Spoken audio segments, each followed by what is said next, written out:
बोलो संतोषी माता की जय हो। प्यारे श्रोताओं, आज हम आपको सुनाने वाले हैं शुक्रवार व्रत कथा। आज हम आपको संतोषी माता की कथा सुनाने वाले हैं और इसके साथ ही हम आपको ये भी बताएंगे कि संतोषी माता कौन थी और संतोषी माता किसकी पुत्री है और माँ संतोषी को किस चीज़ का भोग लगाया जाता है, ये भी हम आपको बताने वाले हैं। संतोषी माता भगवान गणेश जी की पुत्री है और संतोष की देवी है। शुक्रवार के दिन इनकी पूजा की जाती है और उन्हें प्रसन्न करने के लिए खीर और गुड़ चने का प्रसाद चढ़ाया जाता है। मान्यता है कि उनकी पूजा से भक्तों की हर मनोकामनाएं पूरी होती है और इन्हें देवी दुर्गा का एक रूप ही माना जाता है। तो ऐसे में आइए जानते हैं कि शुक्रवार व्रत कथा क्या है। शुक्रवार संतोषी माता की व्रत कथा क्या है। बोलो संतोषी माता की जय हो। संतोषी माता की व्रत कथा इस प्रकार है। एक गांव में एक बुढ़िया रहती थी और उसके 7 बेटे थे। 6 कमाने वाले बेटे थे जबकि एक बेटा निकम्मा था। बुढ़िया अपने 6 बेटों की रसोई बनाती, भोजन कराती और उनसे जो कुछ जूठन बचती वह अपने 7वें बेटे को दे देती थी। एक दिन वह अपनी पत्नी से बोला कि देखो मेरी माँ को मुझ पर कितना प्रेम है। वह बोली क्यों नहीं, सबका झूठा जो तुमको खिलाती है। वह बोला ऐसा नहीं हो सकता है, मैं जब तक अपनी आँखों से न देख लूँ मैं मान नहीं सकता हूँ। बहू हंसकर बोली देख लोगे तब तो मानोगे। कुछ दिन बाद त्योहार आया और घर में 7 प्रकार के भोजन और चूरमे के लड्डू बने। वह जांचने को सिर दुखने का बहाना कर पतला वस्त्र सिर पर ओढ़े रसोई घर में सो गया और वह कपड़े में से सब देखता रहा। उसके 6 भाई भोजन करने आए और उसने देखा कि उसकी माँ ने उनके लिए सुंदर आसन बिछाकर नाना प्रकार की रसोई परोसी और आग्रह करके उन्हें जमाया। वह देखता रहा। उसके 6 भाई भोजन करके उठे तब उसकी माँ ने उनकी झूठी थालियों में से लड्डुओं के टुकड़े उठाकर एक लड्डू बनाया और झूठन साफ करके बुढ़िया माँ ने उसे पुकारा कि बेटा तुम्हारे 6 भाई भोजन कर गए हैं, अब तू ही बाकी है, उठ तू कब खाएगा। वह कहने लगा कि माँ मुझे भूख नहीं है, मैं भोजन नहीं करूँगा, मैं अब परदेश जा रहा हूँ। माँ ने कहा कल जाता हो तो आज चला जा। वह बोला हाँ आज ही जा रहा हूँ। यह कहकर वह घर से निकल गया और चलते समय अपनी पत्नी की याद आ गई। वह गौशाला में कंडे थाप रही थी। वहाँ जाकर बोला कि हम जावे परदेश आवेंगे कुछ काल, तुम रहियो संतोष से धर्म आपनो पाल। वह बोली जाओ पिया आनंद से हमारी सोच हटाए, राम भरोसे हम रहे ईश्वर तुम्हें सहाय। 2 निशानी आप देख धरू में धीर, सुधीमती हमारी बिसारियो रखियो मन गंभीर। वह बोला मेरे पास तो कुछ नहीं है, यह अंगूठी है सो तुम ले लो और अपनी कुछ निशानी भी मुझे दे दो। वह बोली मेरे पास क्या है, यह गोबर भरा हाथ है। यह कहकर उसकी पीठ पर गोबर के हाथ की थाप मार दी और वह वहाँ से चल दिया। चलते चलते दूर देश में पहुँचा और वहाँ एक साहूकार की दुकान थी। वहाँ जाकर कहने लगा कि भाई मुझे नौकरी पर रख लो। साहूकार को ज़रूरत थी। वह बोला कि रह जा। लड़के ने पूछा तनख्वाह क्या दोगे। साहूकार ने कहा कि काम देखकर दाम मिलेंगे। साहूकार की नौकरी मिली और वह सुबह 7 बजे से 10 बजे तक की नौकरी पर जाने लगा। कुछ दिनों में दुकान का सारा लेन देन, हिसाब किताब, ग्राहकों को माल बेचना, सारा काम करने लगा और साहूकार के 7-8 नौकर थे।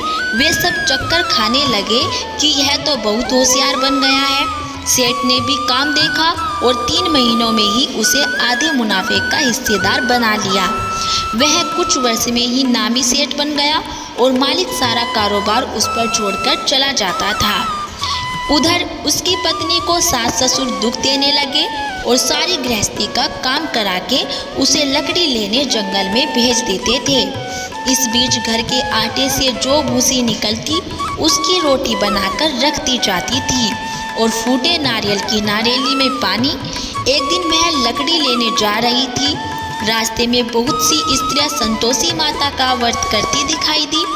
वह वहाँ खड़ी होकर कथा सुनने लगी और पूछा कि बहनों, तुम किस देवता का व्रत करती हो और उसके करने से क्या फल मिलता है?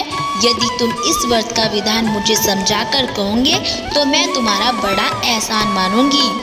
तब उनमें से एक स्त्री बोली कि सुनो, यह संतोषी माता का व्रत है और इसके करने से निर्धनता, दरिद्रता का नाश होता है और जो कुछ मन में कामना हो सब संतोषी माता की कृपा से पूरी होती है। तब उसने उससे व्रत की विधि पूछी तो वह भक्तिनी स्त्री बोली कि 1.25 आने का गुड़ चना लेना, इच्छा हो तो 5.25 आने का लेना या 1.25 रुपये का भी सहूलियत के अनुसार ही लाना। बिना परेशानी और श्रद्धा व प्रेम से जितना भी बन पड़े सवाया लेना और प्रत्येक शुक्रवार को निराहार रहकर कथा सुनना और इसके बीच कर्म टूटे नहीं, लगातार नियम पालन करना। और सुनने वाला कोई ना मिले तो घी का दीपक जलाकर उसके आगे या जल के पात्र को सामने रखकर कथा कहना और जब कार्य सिद्ध न हो तो नियम का पालन करना और कार्य सिद्ध हो जाने पर व्रत का उद्यापन करना। 3 मास में माता फल पूरा करती है। यदि किसी के ग्रह खोटे भी हो तो भी माता वर्ष भर में कार्य सिद्ध करती है। फल सिद्ध होने पर उद्यापन करना चाहिए और बीच में उद्यापन नहीं करना चाहिए। उद्यापन में 2.5 सेर आटे का खाजा तथा इसी परिणाम से खीर तथा चने का साग करना चाहिए और 8 लड़कों को भोजन कराना चाहिए। जहाँ तक मिले देवर, जेठ, भाई बंधु के हो और यदि न मिले तो रिश्तेदारों और 5 पड़ोसियों को बुला लेना। उन्हें भोजन कराकर यथाशक्ति दक्षिणा दे देना और माता का नियम पूरा करना। उस दिन घर में खटाई न खाना। और यह सुनकर बुढ़िया के लड़के की बहू वहाँ से चल दी। रास्ते में लकड़ी के बोझ को बेच दिया और उन पैसों से गुड़ चना लेकर माता के व्रत की तैयारी कर आगे चली और मंदिर में रुकी और सबसे कहने लगी कि संतोषी माता का मंदिर यही है। यह सुनकर माता के मंदिर में जाकर चरणों में लौटने लगी और दीन होकर विनती करने लगी कि माँ, मैं निपट अज्ञानी हूँ, व्रत के कुछ भी नियम नहीं जानती हूँ, मैं दुखी हूँ। हे माता जगत जननी, मेरा दुख दूर करो, मैं तेरी शरण में आई हूँ। माता को दया आ गई और एक शुक्रवार बीता था कि दूसरों को उसके पति का पत्र आया और तीसरे शुक्रवार को उसका भेजा हुआ पैसा आ पहुंचा। यह देखकर जेठ जेठानी मुंह सिकोड़ने लगे और लड़के ताने देने लगे कि काकी के पास पत्र आने लगा, रुपया आने लगा, अब तो काकी की खातिर पड़ेगी। बेचारी सरलता से कहती कि भैया कागज आवे, रुपया आवे, हम सब के लिए अच्छा ही है। ऐसा कहकर आंखों में आंसू भरकर संतोषी माता के मंदिर में आकर मातेश्वरी के चरणों में गिरकर रोने लगी कि माँ, मैंने तुमसे पैसा कब मांगा था? मुझे पैसों से क्या काम है? मुझे तो अपने सुहाग से काम है। मैं तो अपने स्वामी के दर्शन मांगती हूँ। तब माता ने प्रसन्न होकर कहा कि जा बेटी, तेरा स्वामी आएगा। यह सुनकर खुशी से बावली होकर घर में जा काम करने लगी और संतोषी माँ विचार करने लगी कि इस भोली पुत्री को मैंने कह तो दिया है कि तेरा पति आएगा, लेकिन कैसे आएगा? वह तो इसे स्वप्न में भी याद नहीं करता है। उसे याद दिलाने को मुझे ही जाना पड़ेगा। इस तरह माताजी उस बुढ़िया के बेटे के पास स्वप्न में प्रकट होकर कहने लगी कि साहूकार के बेटे सो रहा है या जागता है? वह कहने लगा कि माता सोता भी नहीं और जागता भी नहीं, कहो क्या आज्ञा है? माँ कहने लगी कि तेरे घर बार कुछ है कि नहीं? वह बोला, मेरे पास सब कुछ है, माँ है, बाप है, बहू है, किसी चीज़ की कमी नहीं है। माँ बोली, भोले पुत्र, तेरी बहू घोर कष्ट उठा रही है। तेरे माँ बाप उसे परेशानी दे रहे हैं, वह तेरे लिए तरस रही है, तू उसकी सुध ले। वह बोला, हाँ माता जी, यह तो मालूम है, परंतु जाऊँ तो कैसे जाऊँ? परदेश की बात है, लेन देन का कोई हिसाब नहीं है और कोई जाने का रास्ता भी नहीं आता, कैसे चला जाऊं? माँ कहने लगी कि मेरी बात मान, सवेरे नहा धोकर संतोषी माता का नाम ले और घी का दीपक जलाकर दंडवत कर दुकान पर जाकर बैठ जा। देखते ही देखते सारा लेन देन चुक जाएगा और जमा का माल भी बिक जाएगा। सांझ होते होते धन का भारी ढेर लग जाएगा। और अब बूढ़े की बात मानकर वह नहा धोकर संतोषी माता को दंडवत घी का दीपक जलाकर दुकान पर जाकर बैठ गया और थोड़ी देर में देने वाले रुपया लाने लगे और लेने वाले हिसाब लेने लगे। कोठे में भरे सामान के खरीदार नकद दाम देकर सौदा करने लगे और शाम तक धन का भारी ढेर लग गया। मन में माता का नाम लेकर चमत्कार देखकर प्रसन्न होकर घर में ले जाने के वास्ते गहना कपड़ा सामान खरीदने लगा और काम से निपटकर तुरंत ही घर को रवाना हुआ। उधर उसकी पत्नी जंगल में लकड़ी लेने जाती है और लौटते वक्त माता जी के मंदिर में विश्राम करती है। वह तो उसके प्रतिदिन रुकने का जो स्थान ठहरा हुआ था और धूल उड़ती देखकर वह माता से पूछती है कि हे माता, यह धूल कैसे उड़ रही है? माता कहती है कि हे पुत्री, तेरा पति आ रहा है, अब तू ऐसा कर, लकड़ियों के 3 बोझ बनाकर एक नदी के किनारे पर रख दे और दूसरा मेरे मंदिर पर व तीसरा अपने सिर पर। तेरे पति को लकड़ियों का गट्ठर देखकर मोह पैदा होगा और वह यहाँ रुकेगा। नाश्ता पानी खाकर माँ से मिलने जाएगा, तब तू लकड़ियों का बोझ उठाकर जाना और चौक में गट्ठर डालकर जोर से आवाज़ लगाना कि लो सासू जी, लकड़ियों का गट्ठर लो, भूसी की रोटी दो और नारियल के खेपड़े में पानी दो। आज मेहमान कौन आया है? माता जी से बहुत अच्छा कहकर वह प्रसन्न मन से लकड़ियों के 3 गट्ठर बनाकर चल दी और एक नदी के किनारे पर और एक माता जी के मंदिर पर उसने गट्ठर रख दिया। इतने में मुसाफिर आ पहुंचा और सूखी लकड़ी देखकर उसकी इच्छा उत्पन्न हुई कि हम यहीं पर विश्राम करेंगे और भोजन बनाकर खा पीकर गांव जाएंगे। इसी तरह रुककर भोजन बनाकर विश्राम करके गांव को गया और सबसे प्रेम से मिला। उसी समय सिर पर लकड़ी का गट्ठर लिए वह उतावली सी आती है और लकड़ियों का भारी बोझ आंगन में डालकर जोर से 3 आवाज़ देती है कि लो सासू जी, लकड़ियों का गट्ठर लो, भूसी की रोटी दो। आज मेहमान कौन आया है? यह सुनकर उसकी सास बाहर आकर अपने दिए हुए कष्टों को भुलाने हेतु कहती है कि बहू, ऐसा क्यों कहती हो? तेरा मालिक ही तो आया है। अब आ बैठ, मीठा भात खा, भोजन कर, कपड़े गहने पहन। उसकी आवाज़ सुनकर उसका पति बाहर आता है और अंगूठी देखकर व्याकुल हो जाता है और माँ से पूछता है कि माँ, यह कौन है? माँ बोली कि बेटा, यह तेरी बहू है। जब से तू गया है तब से सारे गांव में भटकती फिरती है, घर का काम काज कुछ करती नहीं और 4 पहर आकर खा जाती है। वह बोला, ठीक है माँ, मैंने इसे भी देखा और तुम्हें भी। अब दूसरे घर की ताली दो, उसमें रहूँगा। माँ बोली, ठीक है, जैसी तेरी मर्जी।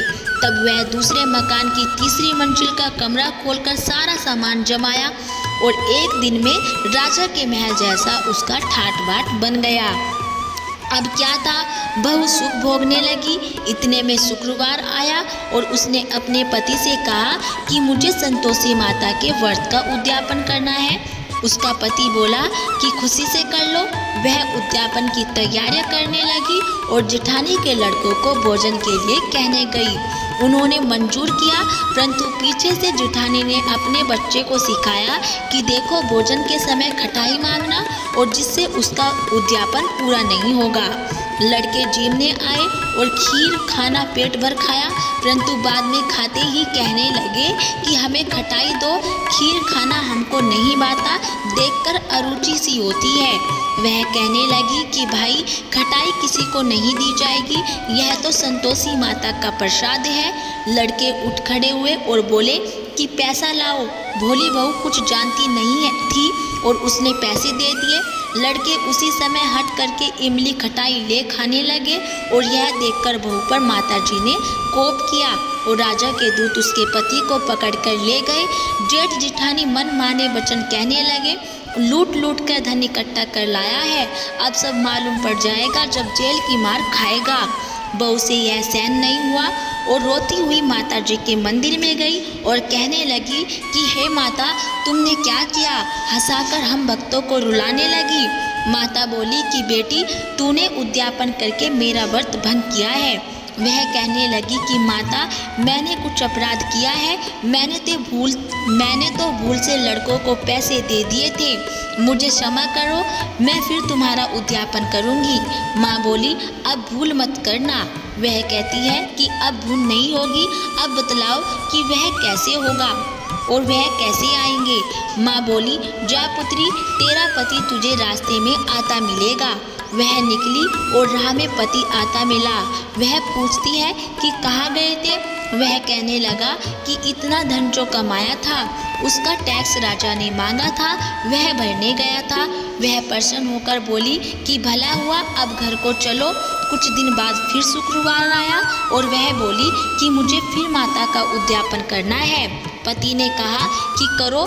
बहू फिर जेठ के लड़कों को भोजन को कहने गई और जेठानी ने एक दो बातें सुनाई और सब लड़कों को सिखाने लगी कि तुम सब लोग पहले ही खटाई मांगना।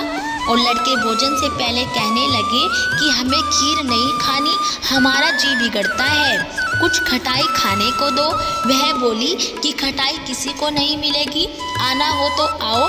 वह ब्राह्मण के लड़के लाकर भोजन कराने लगी और यथाशक्ति दक्षिणा की जगह एक एक फल उन्हें दिया। संतोषी माता प्रसन्न हुई और माता की कृपा होते ही 9वें मास में उसके चंद्रमा के समान सुंदर पुत्र प्राप्त हुआ।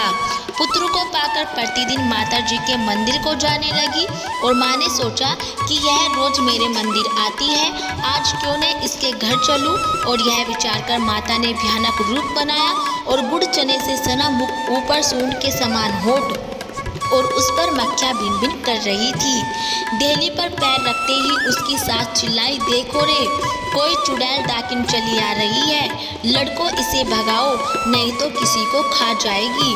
लड़के भगाने लगे और चिल्लाकर खिड़की बंद करने लगे। बहू रोशनदान में से देख रही थी और प्रसन्नता से पगली बन चिल्लाने लगी कि आज मेरी माता जी मेरे घर आई है। और वह बच्चे को पटक कर जाने लगी और इतने में सास का क्रोध फट गया और वह बोली कि क्या उतावली हुई है, बच्चे को पटक दिया।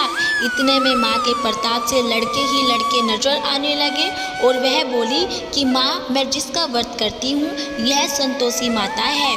सबने माता जी के चरण पकड़ लिए और विनती कर कहने लगे कि हे माता, हम मूर्ख हैं, अज्ञानी हैं, तुम्हारे व्रत की विधि हम नहीं जानते, व्रत भंग कर हमने बड़ा अपराध किया है। जग माता, आप हमारा अपराध क्षमा करो। और इस प्रकार माता प्रसन्न हुई और बहू को प्रसन्न हो जैसा फल दिया और वैसा माता सबको देना। जो इस कथा को पढ़ते हैं उसके सभी मनोरथ पूर्ण होते हैं। बोलो संतोषी माता की जय हो। तो दोस्तों, ये थी शुक्रवार व्रत कथा। यदि आपको हमारी ये कथा अच्छी लगी हो तो प्लीज़ हमारी वीडियो को लाइक करें और चैनल को सब्सक्राइब करना ना भूलें।